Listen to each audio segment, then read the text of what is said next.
আসসালামু আলাইকুম। বাংলাদেশি ফুটবল প্রেমীরা কি অবস্থা আপনাদের?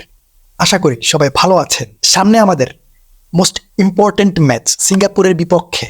এর আগে আমাদের ম্যাচ ছিল ভারতের সাথে। আমরা ওই ম্যাচে ড্র করছি। ওই ম্যাচে আমাদের হামজা চৌধুরী ছিল। হামজা চৌধুরীর ইম্প্যাক্ট ছিল একজন কোয়ালিটিফুল, একজন মাস্টার ক্লাস, একজন অভিজ্ঞ টপ ক্লাস প্লেয়ারের ভ্যালু, ইম্প্যাক্ট কেমন ওইটা আমরা বুঝতে পারছি। এই যে বাংলাদেশ বিদেশি প্লেয়ারদের পিছে ঘুরতেছে, কেন ঘুরতেছে?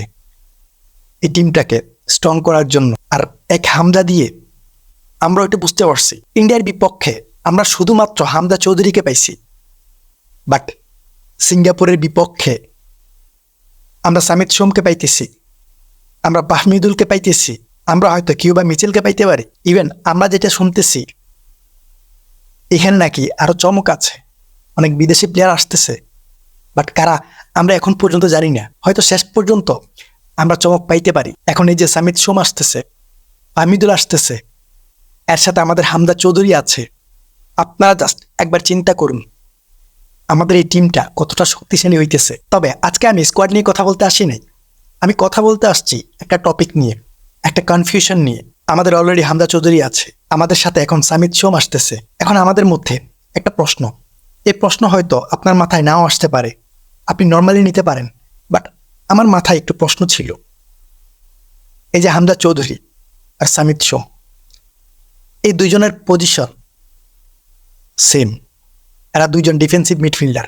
হ্যাঁ, হামজা চৌধুরীকে মাঝে মধ্যে রাইট ব্যাকে খেলানো হয়, আর সামিত সোমকে সেন্ট্রাল মিডফিল্ডার হিসেবেও খেলানো হয়, বাট এদের যে ন্যাচারাল পজিশন ডিফেন্সিভ মিডফিল্ড। এখন প্রশ্ন হইতেছে এদের দুজনকে কি একসাথে স্টার্ট করাইতে পারবে?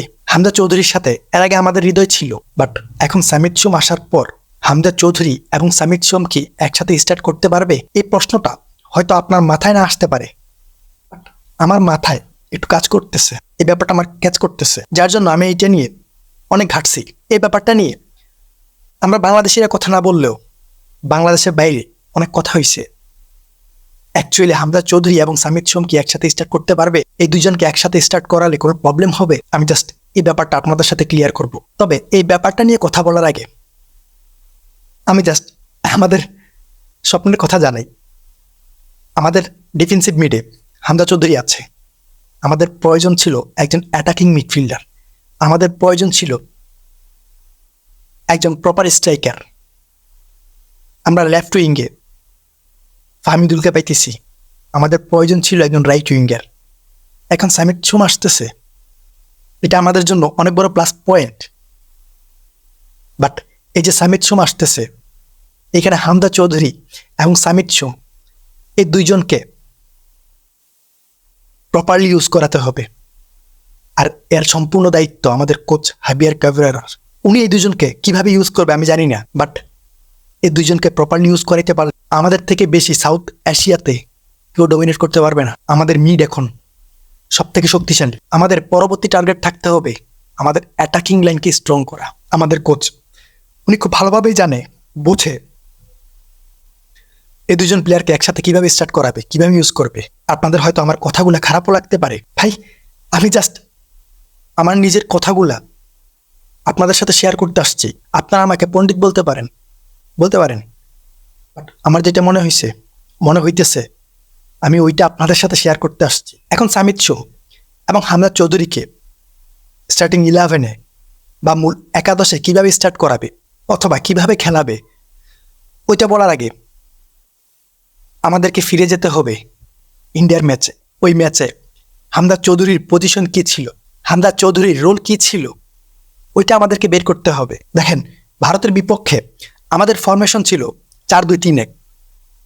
সো এখানে মোহাম্মদ হৃদয়ের সাথে হামজা চৌধুরী ডাবল পিভটে খেলছিল। যদিও হামজা চৌধুরীকে আমরা মাঠের প্রত্যেকটা পজিশনে পাইছি, আমাদের কিছু করার ছিল না।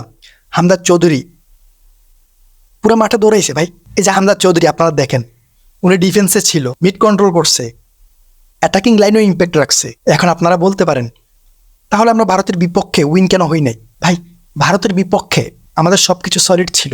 আমরা কোথায় আটকাইছি?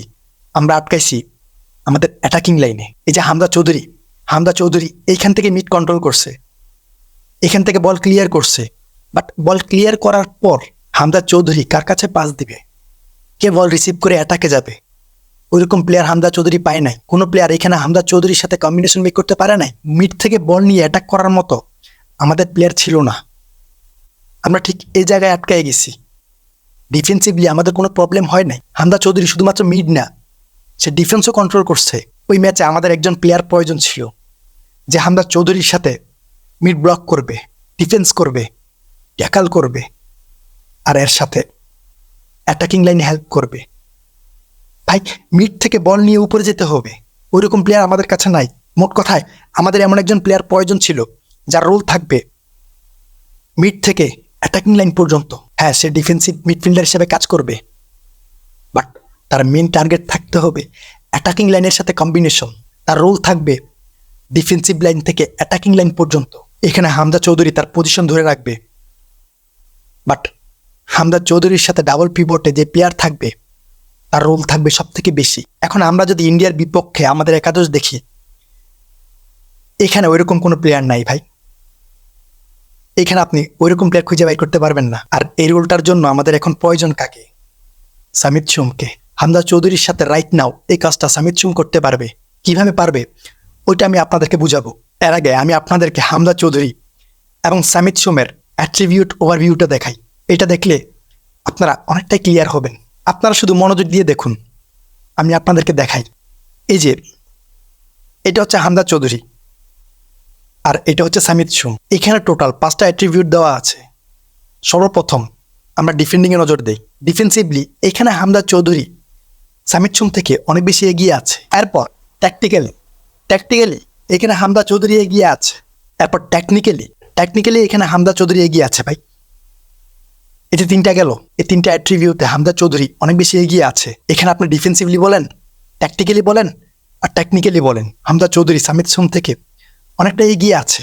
3টা অ্যাট্রিবিউটে আমরা যেটা দেখছি, 3টা অ্যাট্রিবিউটে হামজা চৌধুরী এগিয়ে আছে। বাট বাকি যে 2টা অ্যাট্রিবিউট, ওইখানে কিন্তু হামজা চৌধুরী সামিত সোম থেকে পিছিয়ে আছে। আমি আপনাদেরকে দেখাই। এইখানে যদি আমরা ক্রিয়েটিভিটি আর অ্যাটাকিংয়ের লক্ষ্য করি তাহলে হামজা চৌধুরী পিছিয়ে আছে। এখানে সামিত সোম হামজা চৌধুরী থেকে কিছুটা এগিয়ে আছে। কিছুটা বলতে আপনারা অনেকটাই বলতে পারেন। হ্যাঁ, যদি আমরা লিগের হিসেবে যাই, হামজা চৌধুরী কোন লিগে খেলতেছে ওইটা যদি আমরা বের করি তাহলে হামজা চৌধুরী এগিয়ে আছে। বাট এখানে আমরা পারফরমেন্স দেখতেছি, এখানে আমরা ইম্প্যাক্ট দেখতেছি, এখানে আমরা লিগ দেখতেছি না। আমরা ব্যক্তিগত পারফরমেন্স দেখতেছি, কে কোন পজিশনে ভালো করতেছে ওইটা দেখতেছি। এখানে আমরা ওইটা বের করতেছি, অ্যাটাকিংয়ে ক্রিয়েটিভিটিতে কে বেশি এগিয়ে আছে। সো এখানে হামজা চৌধুরী থেকে সামিত সোম এগিয়ে আছে। এই যে ওভারভিউ দুইজনের স্টেটস, এটা দেখার পর আমি যেটা বুঝতে পারতেছি, এই দুজনকে ডাবল পিভটে খেলালে আমাদের কোচ হাবিয়ার ক্যাভরেরা ভালো গেম বের করে নিয়ে আসতে পারবে। আমাদের কোচ ফরমেশন কীভাবে সেট করবে, আমাদের স্টার্টিং 11-এ কারা থাকবে আর কাকে কোন পজিশনে খেলাবে ওইটা কিন্তু আমরা জানি না। এটা সম্পূর্ণ কোচের হাতে। বাট আমরা এটা বুঝতে পারতেছি অ্যাকচুয়ালি পরিকল্পনা কেমন হওয়া উচিত, হাবিয়ার ক্যাভরেরা কীভাবে খেলানো উচিত। উনি খেলাবে ওনার মতো করে। আমাদের এই ছোট মাথায় যেটা কাজ করতেছে, এই দুইজনকে ডাবল পিভটে খেলানো, এটা আই থিঙ্ক বেস্ট অপশন হইতে পারে। হামজা চৌধুরী তার পজিশনে বেস্ট। ডিফেন্সিভলি সে ক্রিয়েটিভ, সে ভালো ট্যাকল করতে পারে, ডুয়েল জয় করতে পারে, ব্লক করতে পারে। সো এই ম্যাচে তাকে তার পজিশনে সেট করাক, সে তার পজিশনে থাকুক।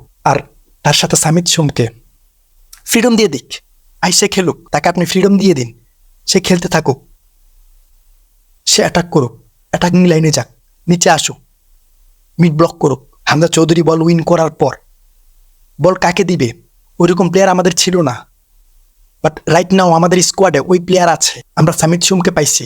হ্যাঁ, আপনাদেরকে আরও একটা কথা বলি, লাস্টে যে 4 ম্যাচ ছিল সামিত সোম ভালো পারফরমেন্স করছে। এই 4 ম্যাচে সে একটা অ্যাসিস্ট করছে। সো ওইখানে করতে পারলে এখানে পারবে না কেন? অবশ্যই পারবে। এই যে আমাদের 2জন প্লেয়ার, হ্যাঁ, এর সাথে এখানে ফাহমিদুল, কিউবা মিচেলও হয়তো আসতে পারে, বাট এখন পর্যন্ত শিওর না। But Fahmidul sure. ফাহমিদুলকে যদি লেফট উইংয়ে খেলায় তাহলে আর কোনো চিন্তাই নেই। সিঙ্গাপুরকে আমরা ইজিলি বিট করতে পারবো। আমাদের কাছে দুজন প্লেয়ার আছে, হামজা চৌধুরী, সামিত সোম। এই দুইজনের যে এক্সপিরিয়েন্স, এই দুইজনের যে অভিজ্ঞতা, এই অভিজ্ঞতা দিয়ে আমরা আমাদের গেম কন্ট্রোল করতে পারবো। এই দুইজন আমাদের গেম কন্ট্রোল করতে পারবে, আমাদের ম্যাচের রেজাল্ট আমাদের পক্ষে নিয়ে আসতে পারবে। হ্যাঁ, আমরা এইভাবে বলতেছি, বাট সব কিছু আমাদের কোচের উপর ডিপেন্ড করতেছে। ওনার পরিকল্পনা কেমন হবে, ওনার ট্যাকটিক্স কেমন হবে, এই দুইজনকে নিয়ে ওনার পরিকল্পনা কি, ওইটা আমরা জানি না। এখন আপনারা এখানে অনেকে বলতে পারেন, ভাই সামিত সোমকে অ্যাটাকিং মিডে খেলাক। না ভাই, হামজা চৌধুরীর সাথে তার কম্বিনেশনের প্রয়োজন আছে। এই দুইজন এখান থেকে গেম বের করে নিয়ে আসতে পারবে। অ্যাটাকিং মিডে আমাদের মুস্তালিন আছে, অথবা এখানে কিউবা মিচেল আসতে পারে। আর কিউবা মিচেল যদি আসে তাহলে আর কোনো টেনশন নাই। বাট আমি দুইটা পজিশনে পরিবর্তন চাইবো। আমাদের নাম্বার 9 নেই, একজন প্রপার নাম্বার 9 প্রয়োজন। আমাদের একজন ভালো রাইট উইঙ্গার প্রয়োজন। আমরা কোথায় আটকাইতেছি? হামজা চৌধুরী জয়েন করার পর একটা ম্যাচ আমরা খেলছি, কার বিপক্ষে? ইন্ডিয়ার বিপক্ষে। ওই ম্যাচে আমাদের রেজাল্ট কী ছিল? আমরা ড্র করছি। ওই ম্যাচে আমাদের হামজা চৌধুরীর ইম্প্যাক্ট কেমন ছিল ওইটা আমি এখন পর্যন্ত ভাবতেছি। ভাই, হামজা চৌধুরীর সাথে যদি ওই দিন একজন প্লেয়ার থাকতো, একজন ক্রিয়েটিভ প্লেয়ার থাকতো, তাহলে রেজাল্ট কী হইতো? আমাদের একজন নাম্বার 9 প্রয়োজন, রাইট উইঙ্গে একজন প্রপার রাইট উইঙ্গের প্রয়োজন। অ্যাটাকিং মিডে আপনার মোরসালিন খারাপ করতেছে না, চান্স দিন, ভালো করবে। আর কিউবা মিচেল আসলে তো অন্য ব্যাপার, তখন এখানে পজিশন সোয়াপ হবে। আপনারা জাস্ট একবার চিন্তা করুন, আমাদের ডিফেন্সিভ মিডে হামজা চৌধুরী, সামিত সোম, আমাদের অ্যাটাকিং মিডে কিউবা মিচেল অথবা মোরসালিন, আমাদের লেফট উইঙ্গে ফাহমিদুল। আমি এখনই কল্পনা করতেছি ওই ম্যাচের রেজাল্ট আমরা সিঙ্গাপুরকে ইজিলি বিট করতে পারবো। এখন প্রয়োজন কি? পরিকল্পনা। কোচ চাইলে এই ম্যাচ আমাদেরকে দিতে পারে। আমাদের কিছু চাওয়ার নাই ভাই, আমরা এই ম্যাচ চাই। আশা করি এই ম্যাচে আমরা ভালো রেজাল্ট পাবো। ম্যাচ নিয়ে আমি পরে কথা বলবো। আপাতত ধন্যবাদ সবাইকে।